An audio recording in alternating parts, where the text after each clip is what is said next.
বন্ধুরা, চলুন নারদ নদ সম্পর্কে আরও কিছু তথ্য জেনে নেই। নারদ নদের আদি উৎপত্তি রাজশাহী শহরের পূর্বে গঙ্গা নদীর বাম তীর থেকে। এই নদের উৎসমুখ এখন মৃত। নাটোর সদর উপজেলার কাপুরিয়া ইউনিয়ন এলাকায় প্রবাহমান মুসা খান নদী হতে এর উৎপত্তি।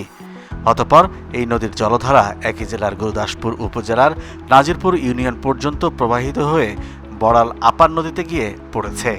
মৌসুমী প্রকৃতির এই নদীতে সারা বছর পানি প্রবাহ থাকে না, তবে বর্ষাকালে নদীটিতে স্বাভাবিকের চেয়ে পানির প্রবাহ বৃদ্ধি পায়। কিন্তু শুকনো মৌসুমে, বিশেষত মার্চ থেকে এপ্রিলের দিকে নদীটি পুরোপুরি শুকিয়ে যায়। পলির প্রভাবে এই নদীর তলদেশ দিন দিন ভরাট হয়ে যাচ্ছে। নাটোর জেলায় এই নদীকে কেন্দ্র করে অনেক বাজারহাট প্রতিষ্ঠান গড়ে উঠেছে।